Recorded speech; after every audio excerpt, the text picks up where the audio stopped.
So, hey, thanks for tuning in, guys. We're all in this for one thing, wrestling. Happy birthday to my Can-Am Wrestling Show co-host, one wrestling correspondent here at the home of the legendary icon, the one and only Bill Apter, my friend, my compadre, and Can-Am Wrestling Show co-host, Big Ray. So make sure to hit up Big Ray on social media. That's Big Ray Show on Twitter, and wish my homeboy, our friend, and a hard-working reporter, correspondent here at OneWrestling.com, as all of us are hard-working, for each and every one of you guys tuning in on the level and as frequent as you do. And if you're just finding the channel for the first time, hit that like button, hit the subscribe button, and get on board one of the most credible wrestling sites worldwide. And if you do your homework, you'll find that that is ironclad truth. So, happy birthday, Big Ray. I love you, bro, and all of us love you as well. So make sure to hit up Big Ray, fans. That's at Big Ray Show on Twitter, Big Ray's Wrestling Show on YouTube, or right here at One Wrestling Video, OneWrestling.com on the internet. And thank you, guys. I can't say it enough. Also follow the other correspondent reporters here at OneWrestling.com. Myself at Andre_Corbeil, Bill Schuyler at You Got the Show, and Billy Ray Valentine at Billy Ray Hustle on Twitter. And last but not least, you know the man, Bill Apter at Apter One Wrestling. So again, thanks for all your support, everybody, and let's get to the meat and potatoes of why we're here in this particular video. And wow, this is going to be a longer video, guys. I have a lot to say, and ladies tuning in, I hope you were able to get through tonight's show with all that was presented in such a big, heavy-duty manner. So anyway, I'm going to digress on that. It's time, wrestling fans, for your March, Friday the 13th, 2015, Impact Wrestling, One Wrestling News Report, coming to us from London, England. And wow, so I gotta say that last week's show was pretty damn close to phenomenal, and was definitely one of the best shows of the year. Now, you had to ask yourself, as a total non-stop action wrestling fan, rolling into tonight, would TNA be able to keep this great momentum that they have up? And the fans were warned before this show throughout the week on social media, as TNA promised blood and a lot of graphic violence on this week's show. Now, I thought TNA delivered on their promise in spades here, and indeed kept that momentum rolling full speed ahead, wrestling fans, as we jumped right into a blood feud in itself, with the It Factor Bobby Roode taking on his arch nemesis, his arch rival, in this great feud that they're having right now, Eric Young. And you gotta give credit to Eric Young, wrestling fans. He's totally embraced this heel role, and he's hit the proverbial home run with it across the board, as Eric Young got you sold out chants that were in full effect by the massive crowd in London's Wembley Arena. Now, it's common knowledge of the world-class caliber of the It Factor Bobby Roode, with many fans actually having him in their top 5 bests in the world, but I'm going to digress. I just wanted to let you guys know, after hitting so hard on how good of a job Eric Young's doing currently, to not forget about what Bobby Roode is and the pedigree that the It Factor is. Anyway, enough of that. We had a last man standing match. It was a no DQ, no count out affair between both men, and they laid it all out on the line, with Eric Young actually in control during much of this match. Not the whole contest, but he had a solid moveset and some good dominance going tonight, including ring steps, chair shots, pile drivers from both men, and a solid level of physicality from both men, who brought the TNA chants from the fans in this rock-solid opener from Impact Wrestling that ended with a Roode bomb through a table. It was sick, and the vocal London crowd thought it was sick, chanting, "That was awesome, that was awesome," as EY stays down for the 10 count, giving Bobby Roode the victory and setting the bar real high, right off the hop tonight. Then we had JB trying to talk Rockstar Spud out of his hair match tonight that's been culminating for a while and really came to fruition last week, and we meet head to head, and it happens tonight.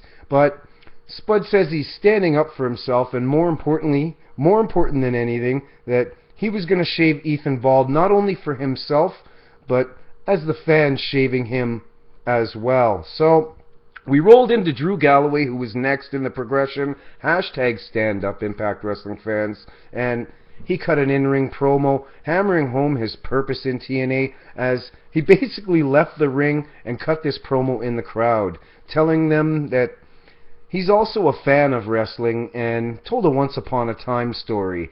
Now, this was a jab at World Wrestling Entertainment, even though he didn't really say those 3 letters. Now, anyway, he told this once-upon-a-time story and told the fans that they used to have a voice, and then the powers that be decided the fate.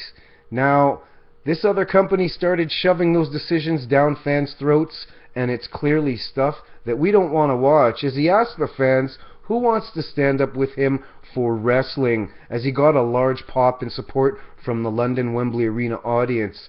Then Drew lightly touches on the BDC, who actually cut him off, came out invading ringside, and basically MVP cutting this mic promo, saying that he's basically on the kill, on the level of being a god, and why he explains that he's able to hold Galloway's fate in his hands. So he may not be a god, but he had a good point theoretically, right? So he told Galloway that his fate is indeed in his hands, and talked about Drew being the chosen one in the past, and says that he wasn't smart enough for it at the end of the day. Now, long story short, this went on some more, but we ended up getting an impromptu match between MVP, as he actually asked his crew to let him do this alone. So you got to give him credit for it being one-on-one.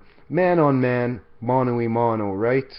So he looked great early, actually, and really took it to Drew, but ultimately at the end of the day, Drew found a way to stop MVP by staying a step ahead of him, resulting in a beatdown by the Beatdown Clan, because it looked like Galloway was on the verge of winning here. Now, this prevented the victory and got MVP DQ'd here. Now, what was it? 4-1, they had him on the floor, as Low-Key was going to attack him as he was draped with his spine down the corner of the ring post. But what happens?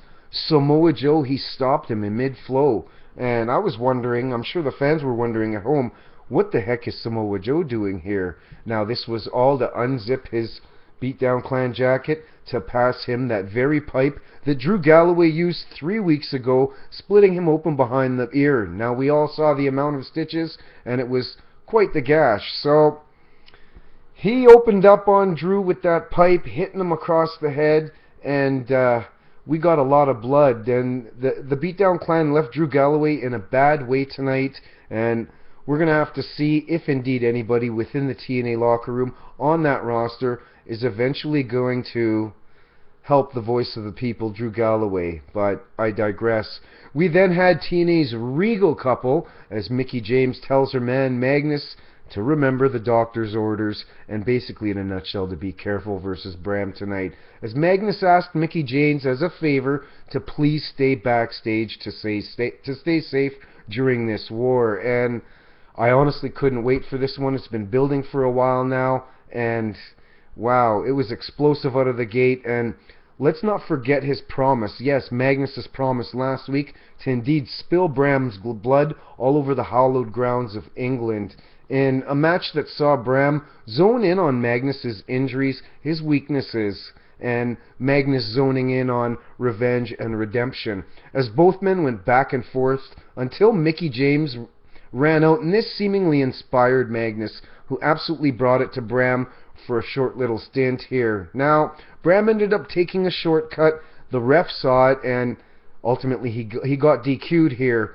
And he didn't really care of winning, because what did he do? He tied Magnus up with those pretty strong plastic fasteners in the corner on the middle turnbuckle. Now, the referee was trying to keep Mickie James at bay, but what did Bram do? He got rid of the referee, slammed him down, which brought Mickie James into the ring. She slaps him, but ends up getting locked in Bram's arms, with Magnus absolutely freaking out, saying, "Let her go, let her go." with Bram having that sinister look on his face, that evil look, saying, "You want me to let her go?" I'm not even going to do his voice impersonation, but "You want me to let her go? Then kiss my boot," which it took a little while, but Magnus reluctantly did, out of the love and protection and safety of his woman, ensuring Mickie James's safety, with Bram basically departing, stating while he was going up the aisle, indeed, how pathetic Magnus was as a man. We then got a sick backstage Beatdown Clan promo on Drew Galloway, as they basically rubbed the insults in a true vengeful, heelish fashion, with the deck unmistakably being stacked against Drew. Moving on, hashtag stand up fans, and who indeed is going to stand up in the TNA locker room, but Andre Corbeil is going to digress.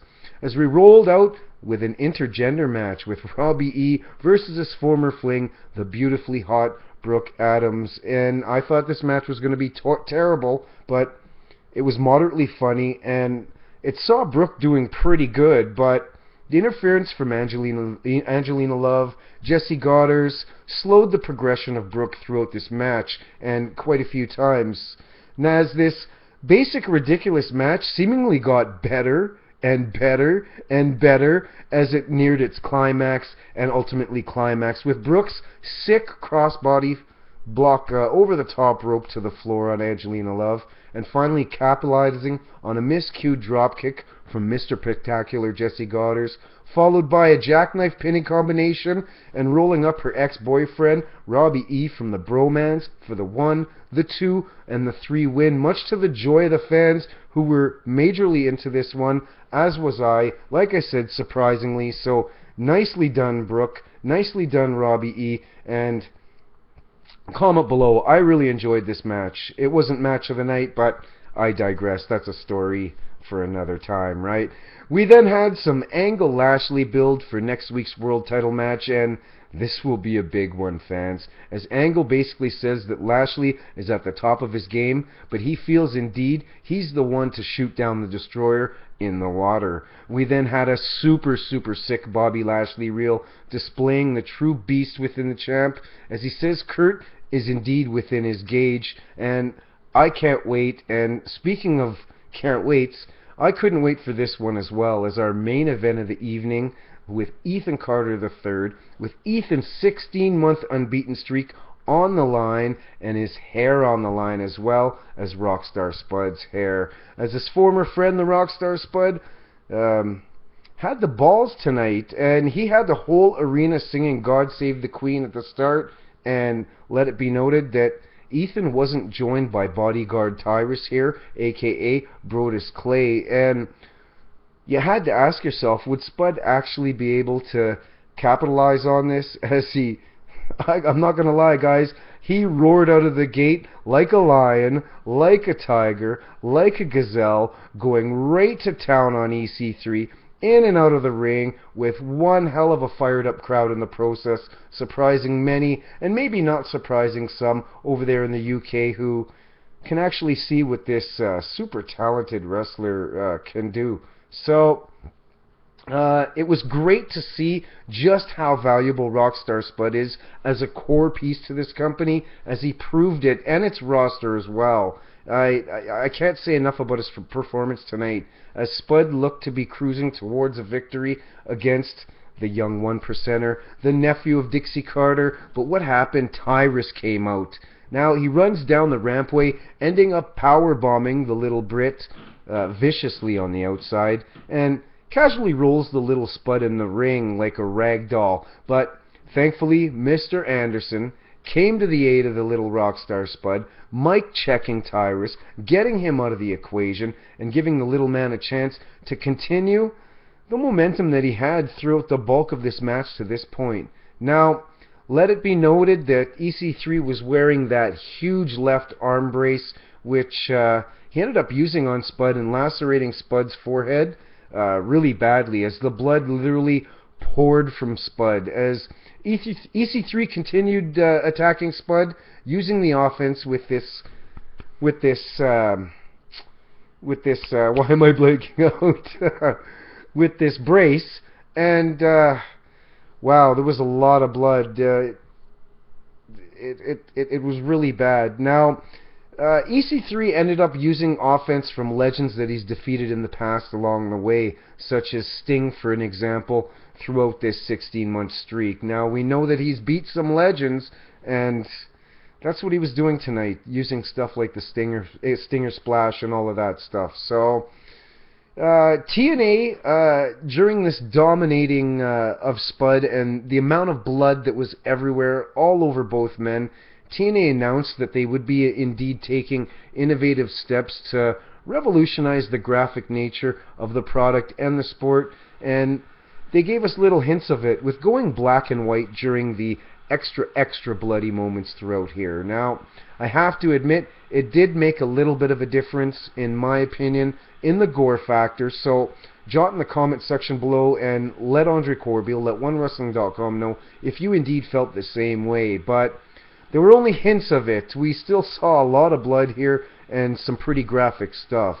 As back to the match, Jeremy Borash eventually interjected, watching his little buddy get beat with this brace and all of the cockiness that EC3 was displaying, and this finally gave the little Rockstar Spud the opening to fire up. Now, he seemed to come back to life instantaneously here, and you can clearly see the shock on Ethan's face, like this little bugger's not going to stay down.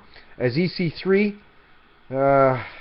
you gotta face it, fans, this was his first very bloody affair. He had blood all over him, so he hasn't had this on this level in his young career. Now,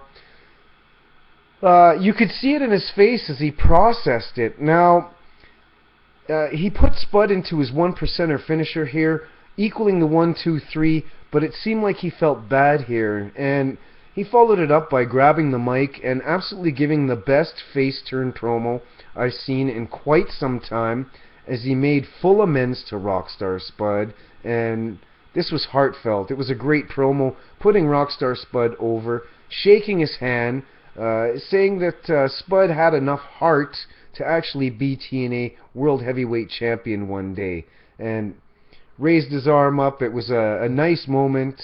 The fans were into it, and as little Rockstar Spud went to leave the ring like a bat out of hell, EC3 attacks him, and yeah, he pulled him back in the ring screaming, "It's time to pay, it's time to pay," as EC3 pulled the wool over Spud's eyes, pulled the wool over everyone here in a convincing manner before turning evil again and shaving a huge chunk of Spud's hair, and then cutting one hell of a heel promo saying this ring, this company, and this world belongs to him, Ethan Carter III, as a chorus of super loud boos rained down from the stands, and the fans were really angry here. So you got to give Ethan credit as well, even though Rockstar Spud showed how much of a core team player he was tonight.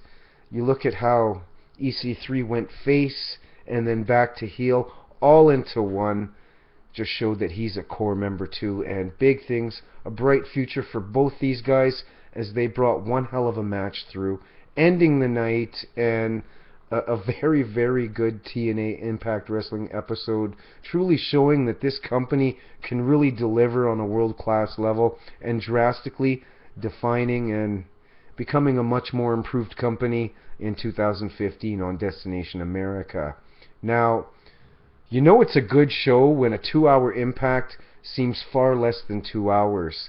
This only seemed, I'd have to say, like 90 minutes. And indeed, I felt like this watching throughout this episode from Wembley Arena in London, and absolutely blowing this week's Raw out of the water yet again, no matter what anybody tries to claim or tell you, as TNA put on an absolute great show here, showing that they are indeed capable of delivering time and time again to the fans, to the viewers at home. Now, I got some really exciting news. Speaking of great shows, I took the night off from being a ring announcer last night for RCW Wrestling, and I assumed the commissioner duties in Edmonton, Alberta, where I actually booked and announced the news to the fans in the ring of former 8-time TNA World Tag Team Champion and former TV Champion Sean Hernandez, aka Supermix,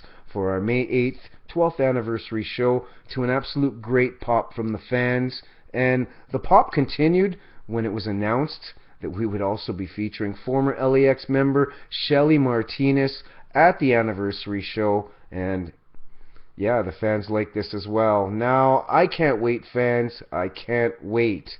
So, expect a one-on-one Andre Corbeil, Supermix Sean Hernandez interview, and possibly Shelly Martinez interview as well. So, exciting times. They should be right here at OneWrestling.com come sometime in May. And also go over to my channel for full matches on my new Andre Corbeil YouTube channel, where I'm doing commentary, ring announcing, and bringing you solid RCW wrestling matches. And as always, Impact Wrestling news bits. And always come here at One Wrestling Video for my Andre Corbeil, Impact Wrestling, OneWrestling.com reports, Billy Ray Hustle's WWE Raw reports, Bill Schuyler's NXT reports, Big Ray, and all of us doing the pay-per-view thing, the Can-Am Wrestling Show with Big Ray, Andre Corbeil, and even the Round Table where the fam comes on, and the best interviews on YouTube pertaining and relating to the world of professional wrestling done by Bill Apter. And hey, thanks for tuning in. Hey everybody, this is Davey Boy Smith Jr. You're watching OneWrestling.com with Andre Corbeil. I'll see you at the matches. This is the Dog of War, Jesse Neal, and we're with Andre Corbeil, and you're watching OneWrestling.com. See you at the matches. We're all in this for one thing, the wrestling. See you at the matches. And let's point at the camera like Bill Apter does and say, we'll see you at the matches. We'll see you at the matches. I'm sorry, guys.